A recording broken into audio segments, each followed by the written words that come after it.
Okay, so far we've covered the breakdown of glycogen, starch, and lactose, and how glycogen can be broken down 2 different ways. Okay, and the fact that some of these polymers are broken down in your mouth by the alpha amylase, and then we have the phosphorylase that can break it down to make it to glucose 1-phosphate, and then this phosphoglucose mutase will make it to glucose 6-phosphate, which will then enter directly into glycolysis, but it enters in at the second step and not at step 1. Next step is a sugar that you probably haven't heard a whole lot about, and it's trehalose. Okay. All right, so trehalose is also a disaccharide.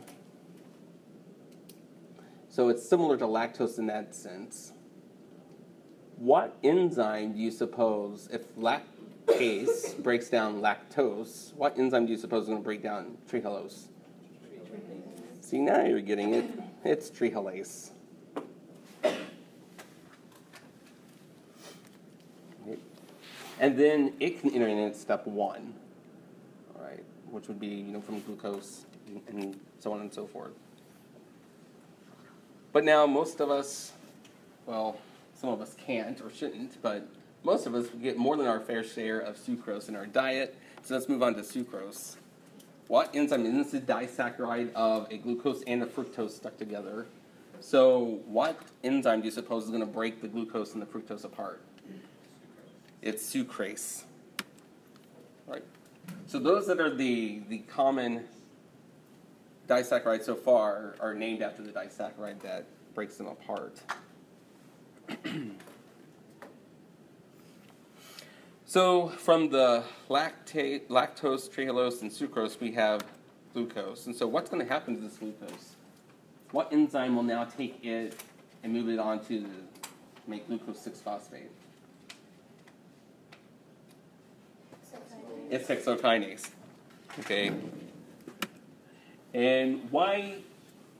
Now there is, if you call it glucokinase, there is one specific isoform that we'll talk about later in the semester that is called, I think it's technically hexokinase 4, that is called glucokinase many times, and that's because it's specifically in the liver. Okay, and so that's why you do have to be kind of careful, because hexokinases are just the one that is just a generalized name. So there are different isoforms for it. And why is it important that it says the hexo and not one that's specific, like a specific sugar? What does that usually indicate? It's used a lot.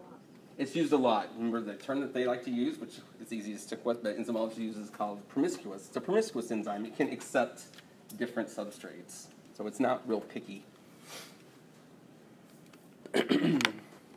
Okay.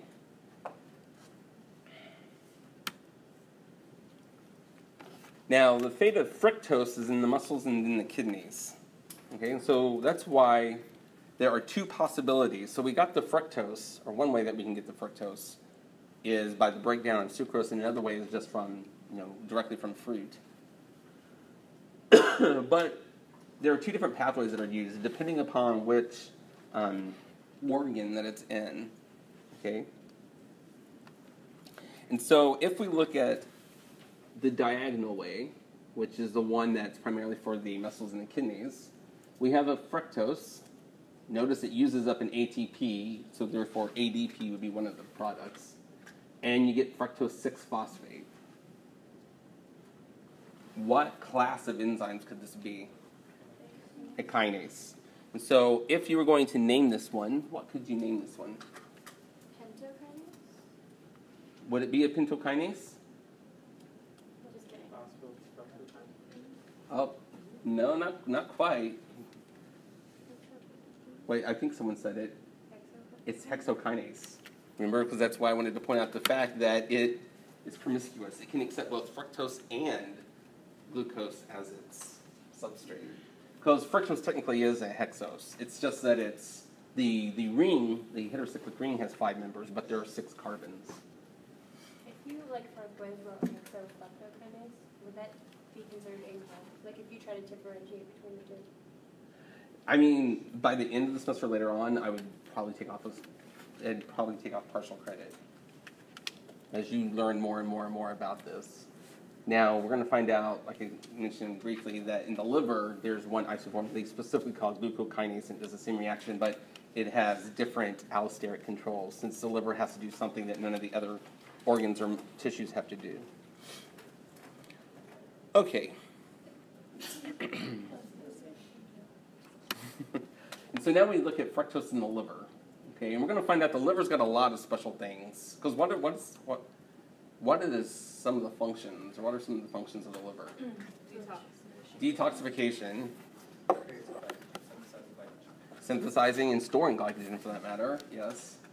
There's one that almost always gets overlooked that we discussed briefly, and those of you who have neurochemistry. Breakdown of the old blood cells?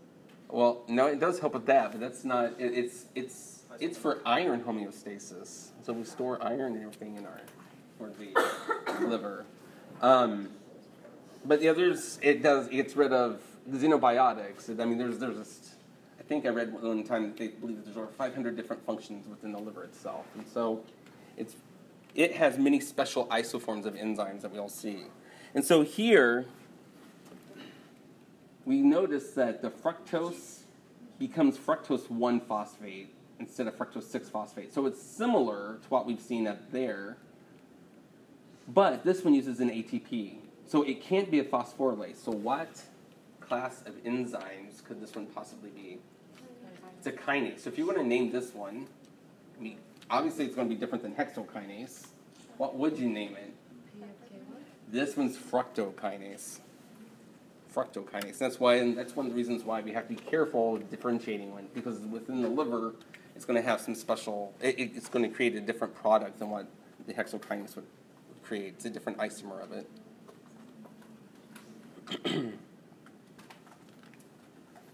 Okay.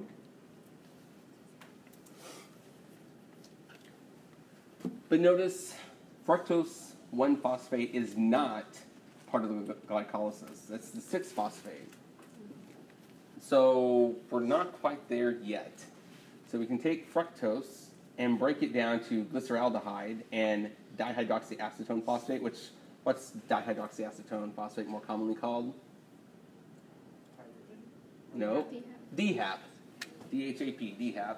So that's probably why we'll. And then glyceraldehyde. You should know how to draw glyceraldehyde at this point in time, but notice it's not glyceraldehyde 3-phosphate, which is what's in glycolysis. Okay. So, what enzyme or classes of enzymes could this possibly be? We've seen an enzyme similar to this before, where it took a large cyclic 6-containing carbon cyclic compound and breaking it down into 2 3-carbon-containing compounds. It was an aldolase. This one is also an aldolase. It just has a little bit more specific name.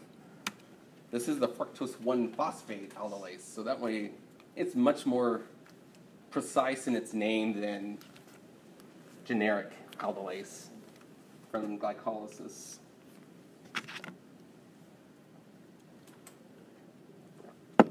So now this is bifurcated. So we have both glyceraldehyde and DHAP.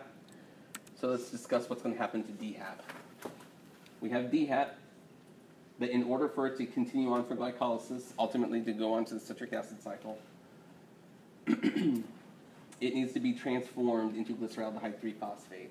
So what class of enzymes can change DHAP into glyceraldehyde 3-phosphate? And if you need to, you may want to draw this out. So DHAP is acetone,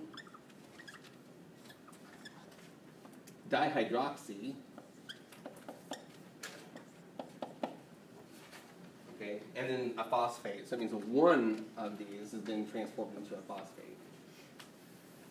And now it's going to make glyceraldehyde 3-phosphate. And so glycerol, remember how many carbons does glycerol have? 3. And so once again, you can always work backwards. So glycerol meant it was this. You may not want to write this down. This isn't what you're changing it. We're going to change it from glycerol to an aldehyde. So that's glyceraldehyde. And then 3-phosphate. Carbon 1, 2, 3, phosphate. So, if you know how to draw this, what's really happening here? What class or classes of enzymes can do this?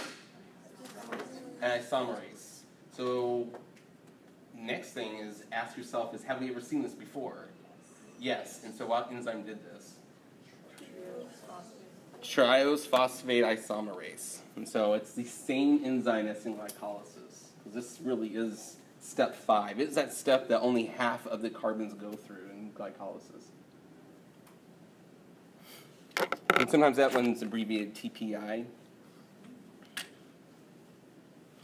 And then finally we have glyceraldehyde in the liver. We've got to get rid of glyceraldehyde. So we have to add a phosphate in order to make it glyceraldehyde 3-phosphate. It's using an ATP. So what class or classes of enzymes could this possibly be? Kinase. Okay?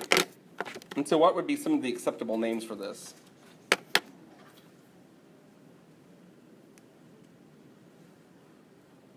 I can think of at least 2 off the top of my head. Glyceraldehyde kinase. And what kind of compound is glyceraldehyde? How many carbons does it have? Triose. And so this one's a triose kinase. But if you said glyceraldehyde kinase, I'd give you the points because it's very specific in that sense that it's telling you exactly what it's doing. Now, one other sugar that gets converted into glycolytic intermediates is mannose. And so it's on the far right-hand side. So we're going to talk about good old mannose. Quick answer. Kinase. How do you know if it's going to be reversible or not? So, unless I had specifically told you that it's a checkpoint, then I wouldn't be worried about it being reversible or not. Okay? Usually, many times, they're not going to be reversible under normal physiological conditions just because of the fact that the hydrolysis of ATP is so energetically favorable. You get so much energy out of it that you would have to put as much or more energy into it for it to go backwards. And so usually it's not, under physiological conditions, it won't be reversible. Yep. So glyceraldehyde and DHAP both make glyceraldehyde 3-phosphate. Right. Mm-hmm. DHAP to glyceraldehyde 3-phosphate is exactly what we've seen in step 5 of glycolysis. Glyceraldehyde to glyceraldehyde 3-phosphate is just what happens to the other 3 carbons from that fructose. Okay. And so it's, in order, we wouldn't be able to use the glyceraldehyde for glycolysis until it has its phosphate on there because the next enzyme requires that phosphate in the binding and the recognition. It doesn't bind or recognize glyceraldehyde. It's one of the other control, it was a fine-tuning of the whole process of making energy because we don't want to expend too much energy and at the same time we want to be able to make it. So that there's like a fine-tuning process to it. It's like the dial versus a light switch. Okay, so if we look here at mannose, which is another sugar, we're adding an ATP. I shouldn't say adding. We're using an ATP to make mannose 6-phosphate. It's a kinase. And so what kind of kinase would this be? This, once again, is good old hexokinase. I told you, it's promiscuous. Takes glucose, fructose, and mannose. It just likes those 6 carbon-containing sugars. It's got a type. Okay? We're just not quite finished yet with mannose because mannose we've got to manipulate it, because I'm trying to use it without giving away too many of the words, manipulate it in order to form fructose 6-phosphate so it can enter into the glycolytic pathway. So this is, once again, I've used this term before, but it's a feeder pathway. So what class or classes of enzymes could this be? Isomerase. And so if you were going to name this one, what would you name it? If you're going to be even more specific than mannose isomerase? Exactly. This is phosphomannose isomerase. Okay. So hopefully, the more you do this, the more that you practice, the more hopefully it starts to make sense with respect. Now with the galactose they're missing steps. And so we're going to focus in and kind of look more in depth at galactose. Because there's a lot that goes on, and actually there's a new class of enzymes coming up that we've never encountered before. I know, we're going to be adding to this list throughout the semester. Okay. And I don't remember if I added this on here or not, but okay. So if we look, we have galactose. We're going to transform it into galactose 1-phosphate, not galactose 6-phosphate. Okay. And so what class or classes of enzymes could this possibly be? It's a kinase. Okay. So what would you name this if you could name it? Galactose kinase. And the reason why I wanted to stress that this one's not hexokinase, because hexokinase was adding the phosphates to position 6, not position 1.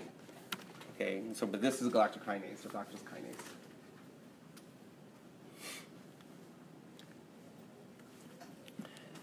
The next enzyme, if you notice, this is a little cycle. They've drawn it like it's linear, but it's actually a little cycle in of itself. Okay, so it's its own little metabolic pathway within another one. This next enzyme is one that I get tongue-tied on in attempting to even try to say this, so I'll probably mispronounce it. I'm just warning you.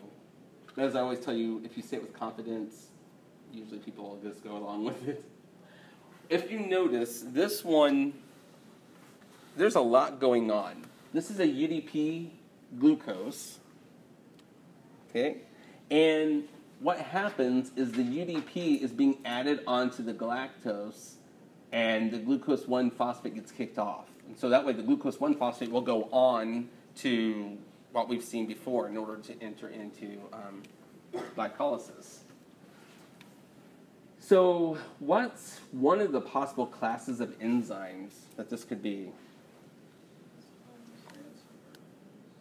This is a transferase, okay? This is a transferase. And this one, I mean, it tells you exactly what it does. Okay, so it's a mouthful. That's why I won't attempt to say it. It's UDP glucose galactose 1-phosphate uridylyl transferase.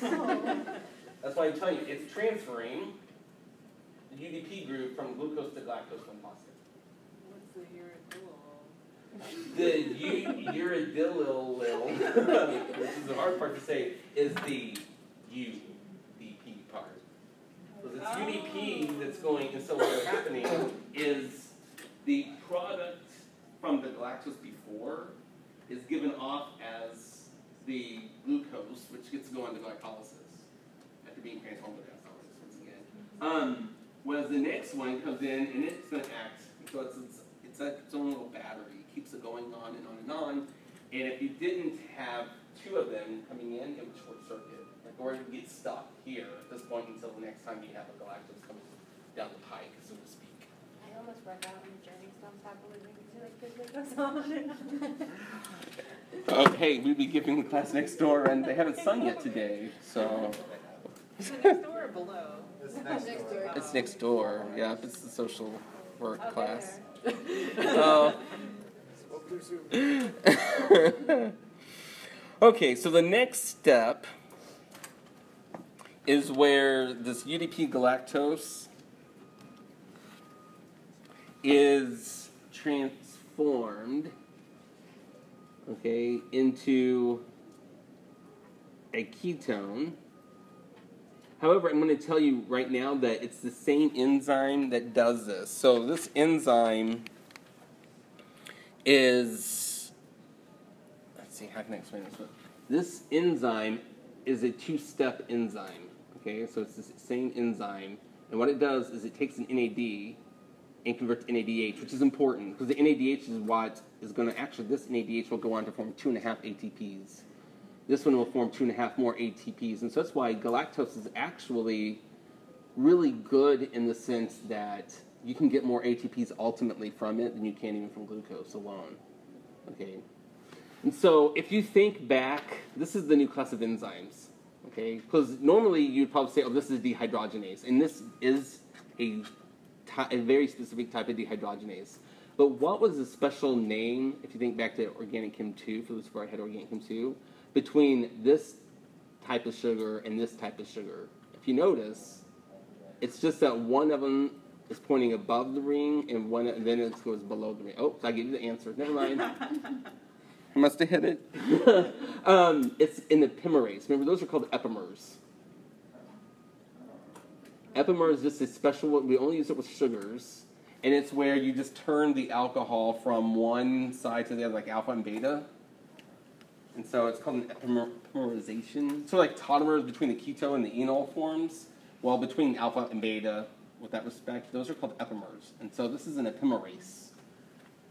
So We're only going to see epimerases a couple times throughout all metabolic pathways, because it tells you specifically what it does. It's UDP glucose 4 epimerase, so it's going to change from one epimer to another on position 4 of this sugar.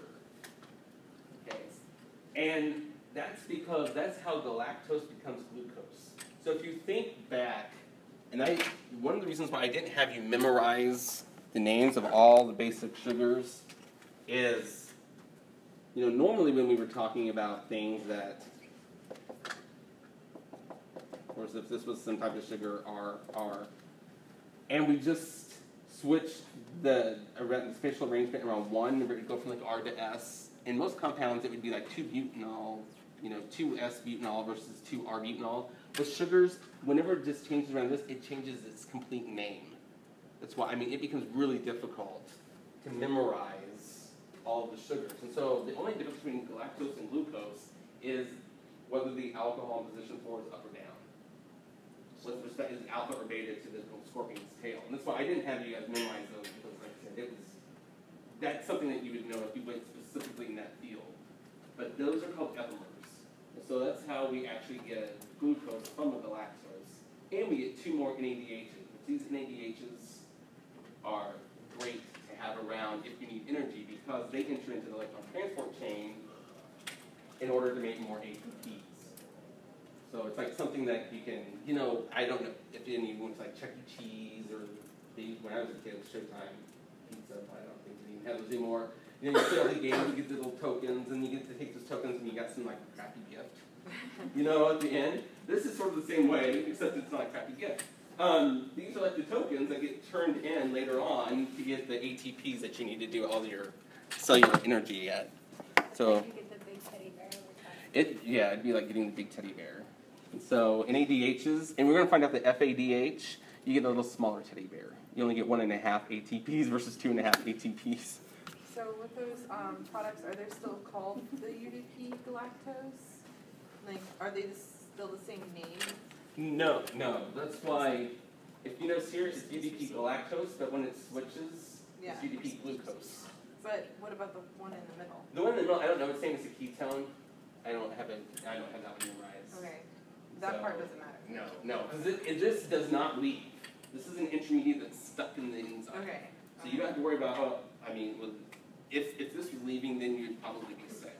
Okay, because the fact is that you would have a short circuit in your galactose battery, so to speak. Okay. Something would be wrong with that enzyme, because that enzyme doesn't normally just let it go. Okay, that's I don't no more singing. Yeah, so Is this Disney integration? yeah, Disney integration with that respect. Okay. We do faith integration here, Mariah.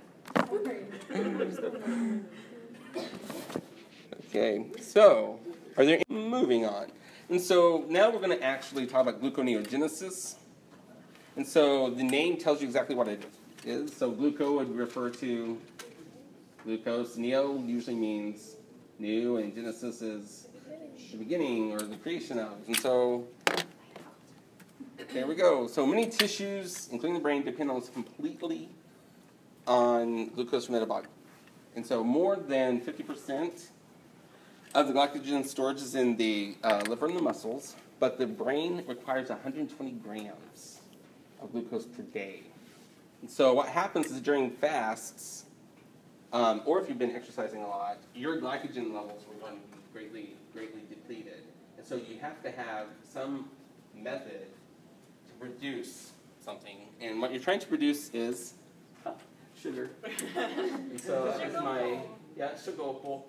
But yeah, Wait, is that her bikini? that was her bikini that she wore the one time right there whenever we moved to Florida, and my girlfriend at the time bought her a bikini. That's adorable. And so, but yeah, no, it's sugar.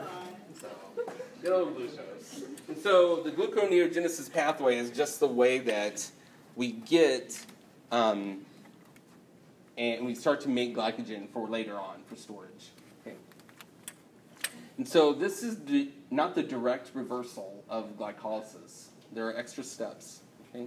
But where in glycolysis you start with glucose and you make 2-pyruvate, here we're going to start with pyruvate and ultimately form glycogen, form glucose that way. Okay? But, as I mentioned, it cannot be the exact reversal. Okay? Why? Why can it not be the exact reversal?